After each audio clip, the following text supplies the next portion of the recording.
Hello, my name is Harrison Dye, and I'm 14 years old. I am into creepypastas of the sort and various other paranormal related things. One day, me and my mom went to visit my aunt and my cousins. We had stayed there for about 4 nights. I had played with the dogs there, watched TV with my cousins, and various other things. My cousins watched Nick Jr. and Disney Jr. a lot. Like, any kind of shows on those channels, really. It was around 10 p.m. and I was getting really bored, so I decided to turn on the TV and then switch the channels until I found something good. I decided to just put Disney Jr. on. Yes, my cousins were here at the time. My cousins then went to bed, but I decided to stay up. I decided to stay on the Disney Jr. channel. I know it's weird for a 14-year-old like me to watch that kind of channel, but I just decided to go for it. An announcement for a new Sofia the First episode jumped on screen. Man, that scared the crap out of me. I started getting confused all of a sudden. Didn't Sofia the First end this September, I thought? The announcement lady said, "The new and final Sofia the First episode is here. Don't go anywhere, kids." The announcer sounded a little bit sad, but I ignored that. I don't really know a lot about the show or the characters, but I know it's about a little girl named Sofia, and her mother marries a king, and Sofia is granted a powerful amulet that allows her to speak with animals. And the show teaches kids about random life traits. I'll try my best to explain it as best as I can. The intro started a little bit differently. There were 2 white bars on the right and left side of the screen, and the screen looked a bit faded. The episode then began, and the title appeared right in front of the screen when the episode began. It was titled, Crown Cancer. The first frame showed Sofia in her bedroom sleeping. Sofia then woke up, looking pale. She then goes to the window, opens it, and sticks her head out and says, what a wonderful... What the... Sofia then started coughing repeatedly and then stopped. What's going on? Am I getting a cold? Sofia's mother then calls her down for breakfast, to which Sofia responds with, "Coming!" Sofia then goes down to greet her mother and the king, and King Roland, Sofia's father. "Hello, mother. Hello, Sofia, are you alright?" Sofia's mother asked. "Yeah, I'm fine. It's just probably a cold." "I've never seen a cold like this. Your skin looks a little bit lighter," Sofia's mother says, pointing out Sofia's skin. "I won't let this stop me from attending Royal Prep Academy, though," Sofia answered. Sofia then left the castle where Ember and James were waiting for her. She noticed she looked very different. "Sofia, you look a little different than usual," Amber said. "Oh, it's not..." "That sounds the opposite of nothing," James said. "Sofia, I think it's best if you stay home today." I can't miss one lesson that Royal Prep Academy is teaching." Sofia's voice was still very scratchy.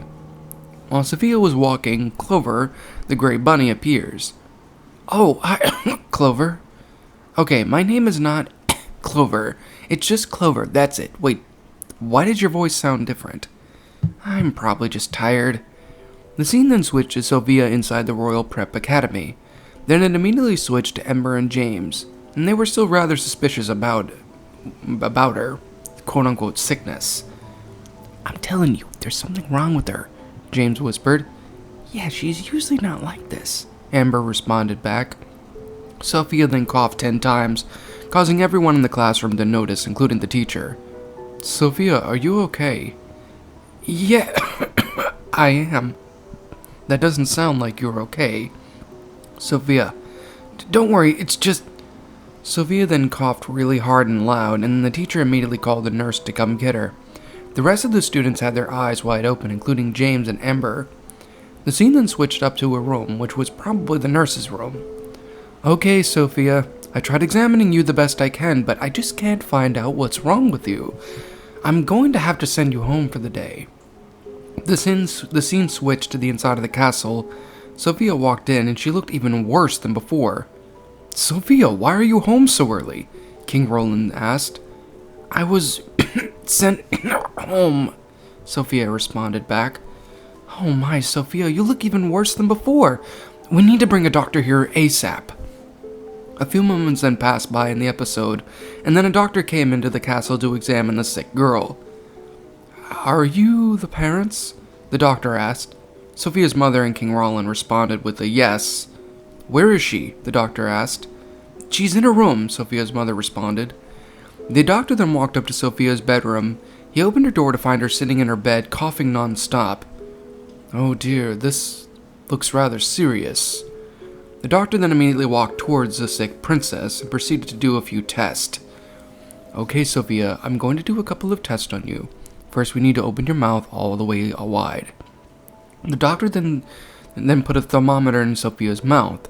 The thermometer was just staying put, though. It wasn't changing at all. You don't seem to be growing a fever. What is making you like this? The doctor asked. The doctor then took out an orb and then put it on her. The orb made a noise that sounded like a siren. Oh no, the doctor softly said. What is it? Sofia said. Oh, it's nothing, young Sofia. It's nothing. If you excuse me for 1 second, I need to go and get a few things. I'll be right back. The doctor immediately then ran downstairs. Sofia's mother and King Roland noticed this. Are you all right? King Roland asked. I'm afraid I have some very bad news. I'm afraid Sofia has... She has... What is it? Spit it out! Sofia's mother asked. Sofia has crown cancer. Crown cancer? What's that? Sofia's mother asked. It's a deadly disease that it's caused when someone is too overpowered. The doctor responded. Overpowered? But Sofia's not overpowered. Well, she does have that amulet, King Roland answered. Oh, well, that certainly is true, Sofia's mother said. Amulet? What can the amulet do exactly? Well, Sofia's mother started. It allows her to talk to animals. It allows her to become small, and she can do all sorts of other powers with that. Well, I hate to say it, but I'm afraid Sofia only has 2 days left on this earth. What? Both Sofia's mother and King Roland yelled out. I'm sorry, but with an amulet of that level of power, there isn't much I can do. You can't be serious right now. You're lying. You have to be, Sofia's mother screamed. I wish I was. I can definitely make sure I cure the coughing and make her paleness go away, though. However, that's the only thing I can do. But while she's having her final moments, it's going to come back. I suggest that you don't let Sofia know about this. And while you have the opportunity, spend as much time with her as you can. Sofia's mother and King Roland both still shared their same shocked and rather freaked out expressions, but in the end, accepted. The doctor went back upstairs and cured Sofia's coughness and paleness relatively quickly. There we go. Yes, I'm all better now, Sofia said. Now nothing bad's gonna happen. Yes, nothing bad will happen, the doctor answered before patting her on her head. The doctor then immediately walked out and proceeded to softly sob quietly while walking out of the room. Sofia then, in her newfound level of energy, ran downstairs looking about as joyful could be. Sofia's mother then greeted her. Hello, sweetie. Hello, mother. I'm glad I'm all better now. Now I can go to school tomorrow. Sofia's mother looked relatively nervous. Yes, you sure can. Sofia? Yes, mother? Sofia asked. Do you want to spend some time together with me and your father? What do you mean? Sofia asked. Well, I thought it would be nice to bond a little bit more. We haven't really had a whole lot of time to spend with one another since you've started school. Sofia looked a little bit confused. I mean, let's do something as a family together.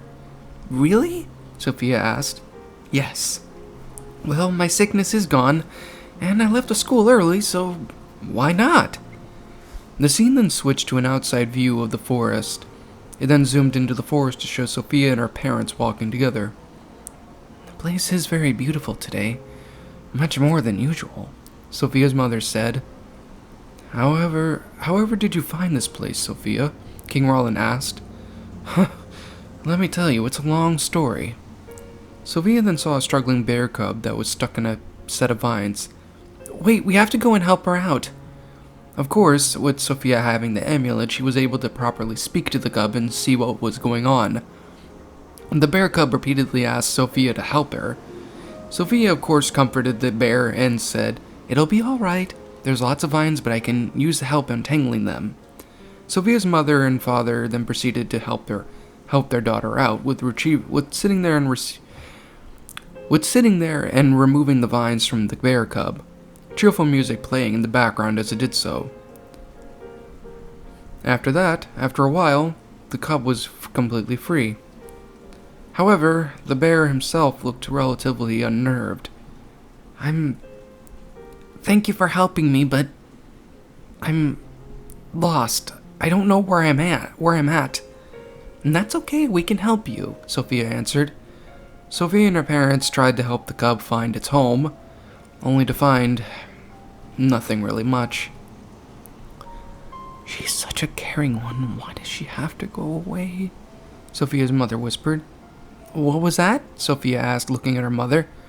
Oh, it's nothing. It's nothing. Suddenly, smoke started to appear in the air. Well, what in the world is that? Sophia's mother asked. A tree started catching on fire all of a sudden. We need to leave now. Sophia started running with her parents. She saw the bear cub in the middle of the forest, all scared and frightened, not able to move away from the destruction that was in front of him. Sophia then immediately ran back to the cub. Sophia, what are you doing? Sophia's mother asked. I'm not leaving this poor cub behind, Sophia answered. The scene then switched to the outside of the forest where Sophia and her parents were running out. A bunch of animals were fleeing the burning forest as well. Where is my mom? I'm sorry, but she's gone, Sophia said. The bear cub immediately began sobbing at this. They, of course, wind up taking the opportunity to do everything that they possibly could to comfort the bear in every way, shape, and form, but even then, it was difficult to do so. I'm really sorry that had to happen to you, Sophia's mother said. The scene had basically switched right back to Sophia in her bedroom and her mother tucking her in. It's fine, Sophia said. Sophia's mother then walked away from the bedroom, and then King Roland immediately went up to her. It's almost over. It's almost over, King Roland said, rather upset. 24 more hours until she... I know, Sophia's mother said. The next day came. The next scene showed the very next day. It was shiny and morning. Sophia then got out of bed and got ready to make for a great day at Royal Prep Academy. She ate breakfast and went down to the castle where once again, Amber and James were waiting for her. Looks like somebody looks better now, James said. Yeah, you bet I do. I just needed to get a couple of things done for my paleness and my cough. The scene then switches Sophia, Amber, and James outside of Royal Prep Academy. Oh man, I love show and tell today. Hope they'll like this. He immediately pulled out a raven with a stick glued on its head. I call this one the Crowacorn. Okay then, well, I bet this will get me in first place. She then immediately pulled out a cage with a dancing bird thing in it. I hope my magician trick works well. She immediately pulled out a set of cards and a magician hat, and also had wound up bringing Clover with her. We better win this, because I was stuck in that hat for ages, Clover said. Okay, so I know that this is turning out to be a normal episode so far, and that was what I thought it was going to be. However, I quickly realized that just wasn't going to be the case. The scene immediately showed Sophia, Amber, and James at the show and tell show, and that's what I'm calling it. Welcome, boys and girls. You all ready for show and tell? The host called out. Everyone responded with a loud yes. However, but just before the show could start, Sophia suddenly started to cough violently. She started turning pale again. "Sophia," James said. "We gotta get her home immediately," Ember said.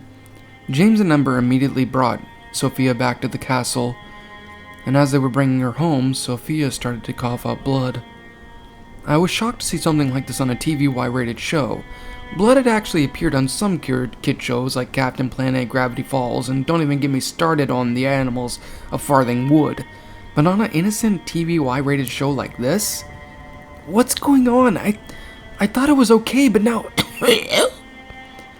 Moments later, Amber and James finally brought Sophia back to the castle, and her parents noticed this.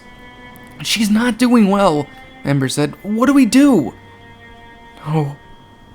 No, Sophia's mother said. "I can't keep this a secret anymore. Sophia was diagnosed with crown cancer, a disease that is caused when you're too overpowered." "What?" Amber and James stated. "Can't you die from crown cancer, though?" James said. "Yes, James. I'm so sorry, Sophia. I really am. Why didn't you tell me earlier?" Sophia whimpered. "Because, Sophia, I didn't want you to live the final moments being scared and stressed. We wanted you to live the rest of your life being a happy and cheerful princess." Sophia then began holding her throat in agony and collapsed onto the ground. "James, Ember, find something soft for Sophia to rest on," Sophia's mother said. The scene then faded to black, and came back with the scene of Sophia sleeping on a bed in the middle of a giant room. She immediately woke up. "Where am I?" Sophia's mother and King Roland came into the giant room, and almost every character had entered the room, including Vivian, Ember, James, Mimuse, Clover, the fairies, Ona, Sophia's village friends, forgot their names, the genie kid, Cedric, and the bear cub that Sophia rescued, and more. "Mother," Sophia said. Sophia's parents immediately came up to her. "Sweetie," Sophia's mother said, almost about to bawl her eyes out. "I'm going to die, am I?" Sophia stated.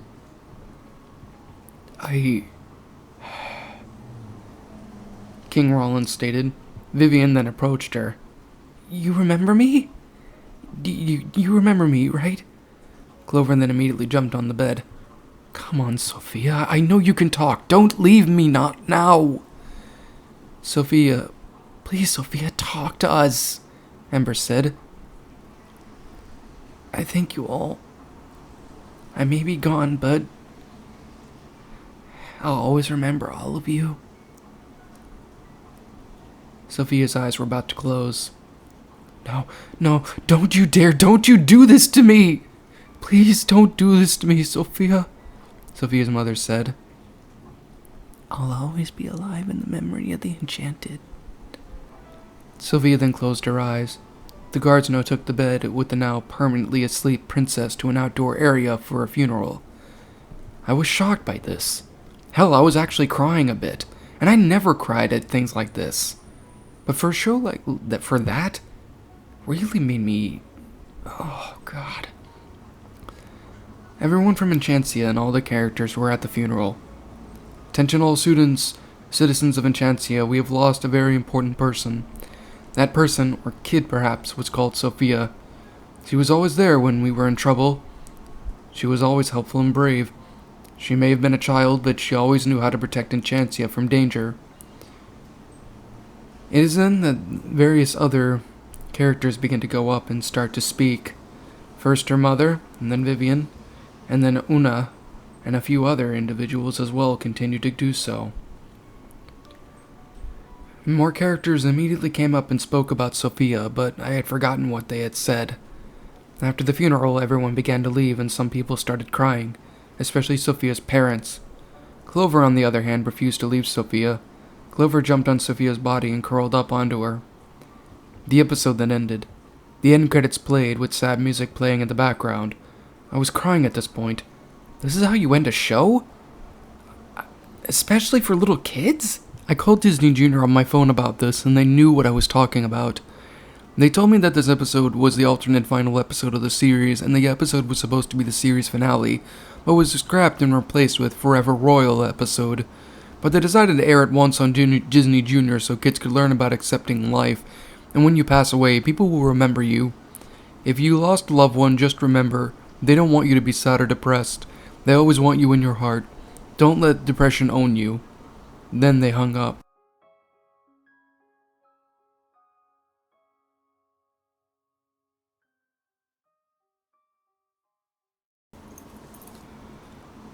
Well, that was definitely, not as good as I remembered it.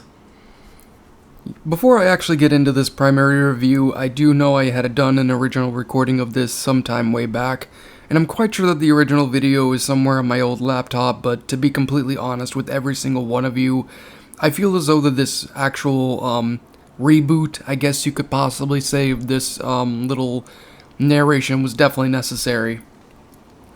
Well, I have to say I'm very disappointed. In fact, I'm excessively disappointed at, the story. Now, there is a very good reason for this, because I remember originally reading this for the first time, way back, and actually really liking and enjoying it. But now that I've actually gotten the opportunity to really reread this story for the second time around, I'm definitely seeing the excessive level of problems that the story genuinely has. For one, the grammar in the story is abysmal. Yes, I know this was something that was written way back by Harrison Dye. I believe this was written primarily, February 3rd, 2019. At least that's what was stated in the story. So, I'm not going to knock him entirely for doing that, because obviously this is probably his first pasta, but still, the grammar in this story is just downright bad. Like, there are parts within the story that really should have been worked on so much better.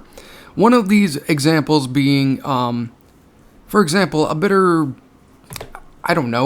maybe a little bit of extra detail in each sentence. This is literally how the first part of the story goes. Hello, my name is Harrison Dye, and I am 14 years old. I'm into creepypastas and paranormal related stuff. One day, me and my mom went to visit my aunt and my cousins. Do you see the problem with that? There isn't a lot of extra detail being put into each and every single sentence. It seems as though that it's just, sitting there and ending it. It basically feels to me personally that parts of the story itself were just, how do I put this? Pushed too much together? I don't really know how to actually describe it. I mean, maybe if any of you guys can, explain down in the comment section below, I'd be very appreciative of that. But still, I feel as though that the story lacked so much detail in this. Every single sentence just felt so excessively short, and it kind of defeats the entire process of reading it. And don't even get me started on the way that the characters were portrayed. I mean, I'm not kidding with any of you here. It basically had Sofia, hello mother, father, Sofia's mother. I actually had to go out of my way and change that part, because, look, it's one thing if it was a script or something like that for like a show or for something like that to determine who's speaking. That is one thing. And I'm not saying it doesn't work for creepypastas to a degree. It can, but it didn't work for this one. Genuinely speaking, if the story had actually went out of its way and provided the actual proper way of, writing a character's dialogue, like for example, open quotations, hello mother, father, cough, or better yet, something along the lines, hello mother, hello father, and then immediately ending it with the second set of quotation marks, followed by Sophia said before coughing violently. That would have worked out a lot better. It would have made the entirety of the story a lot easier to work with. And some of you may have noticed that I kind of stumbled a good bit on the story, and that was because of the way that the grammar and the story was done, including the punctuation. Don't even get me started on the punctuation. It's not terrible, but it definitely needed a lot more of a better polishing up. Certain parts of the story were so difficult to read that I actually had to really throw in a bunch of whatever it was that was in my head just to make the entire story make sense. Another thing as well about the grammar is that it's just so short. Even the paragraphs themselves don't provide much detail, and certain parts and certain paragraphs seriously need to be properly separated. Definitely, well, actually, they are properly separated to a degree, but I really do feel as though that this should have gotten a heavier polish up, because at least then it would have been easier to read, personally, on my end. And now we actually get into the primary storyline of it. I will applaud the author for going out of his way and at least providing a different outlook in relations to the storyline.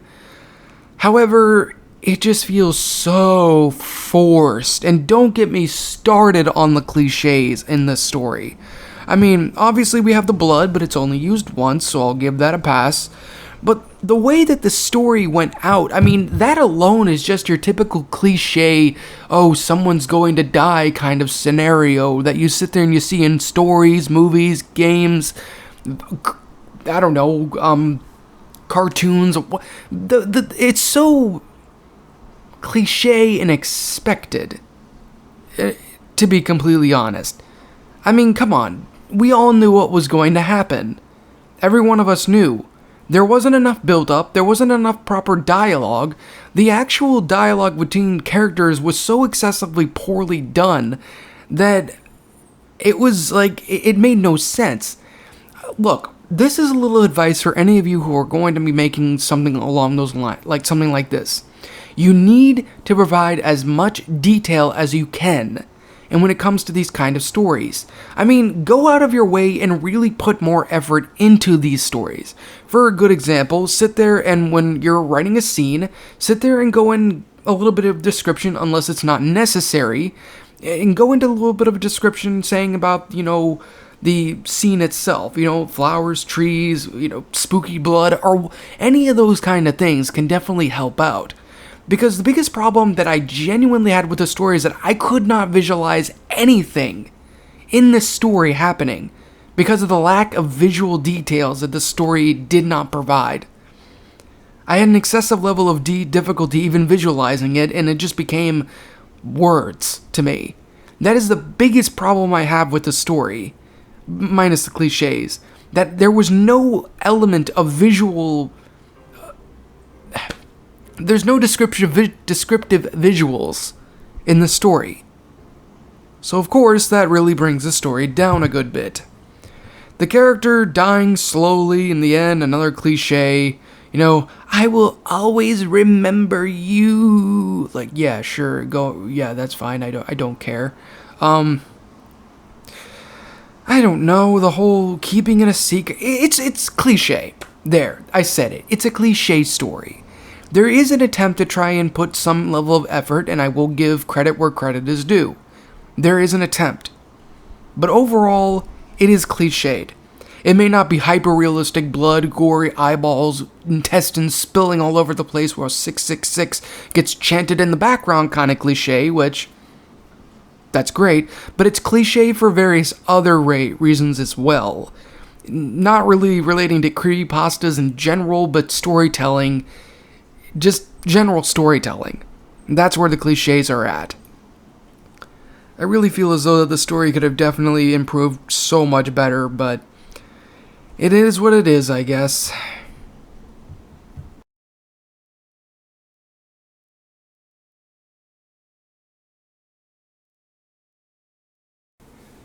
Now, normally it would be at this period of time where I'd go out of my way and provide a theory for the actual story itself.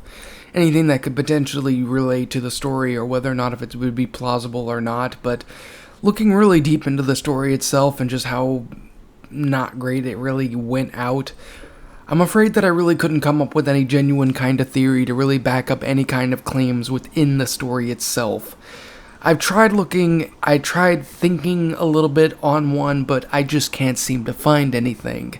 It just seems as though the story just lacks any kind of potential theory because there's nothing really to provide any level of theory.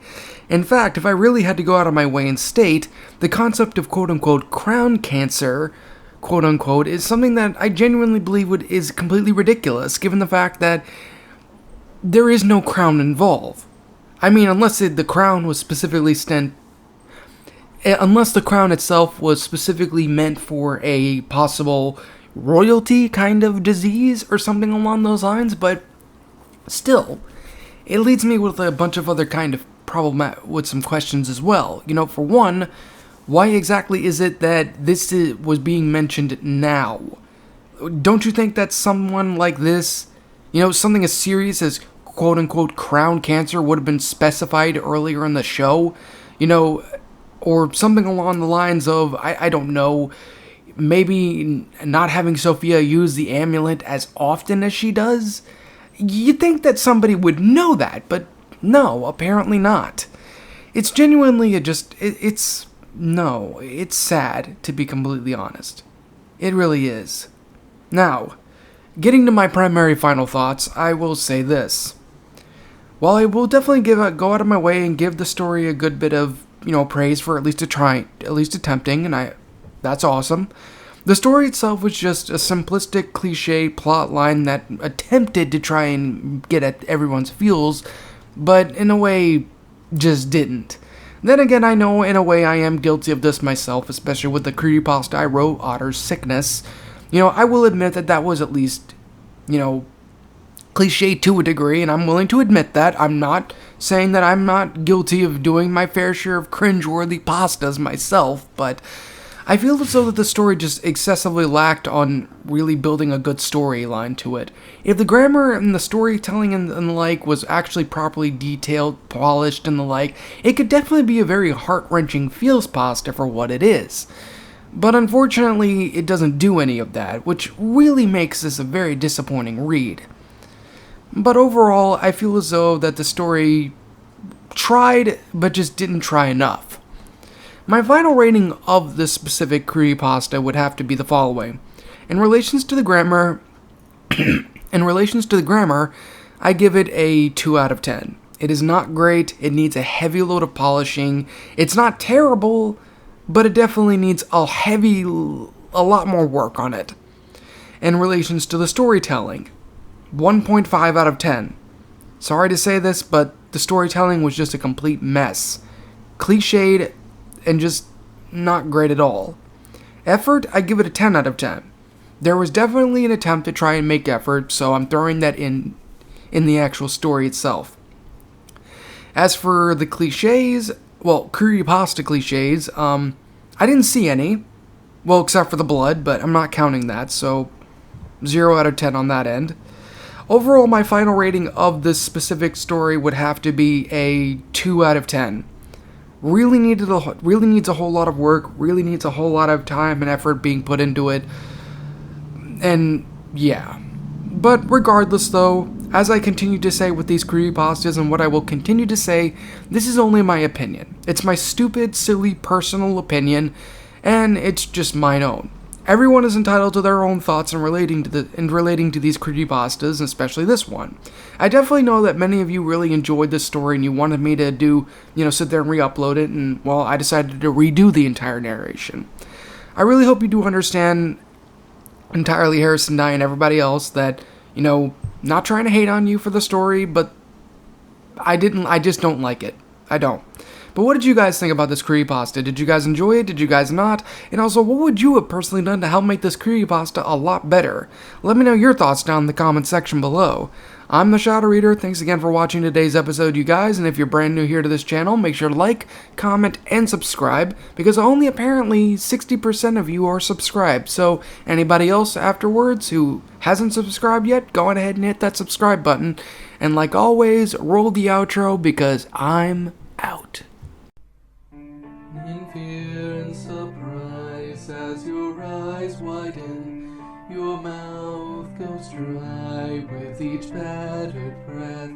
You try to scream, your mind begs to leave, glued to your computer screen. The killers they slash, the tapes burn and crash. The cartridge you bought will be your final haunt. The rituals of hate will seal your fate. The tears you shed will be from the fear-gripping portrait, nightmarish gore-filled, terrorizing something hateful, burning, violent, rage-inducing, knives slashing, blood splattering, silent screams. Only time will tell if you will escape this online hell. Your horror-filled obsessions will come with its own regressions. Your pathetic screams will not be heeded in any way, because your nightmares will come at any day.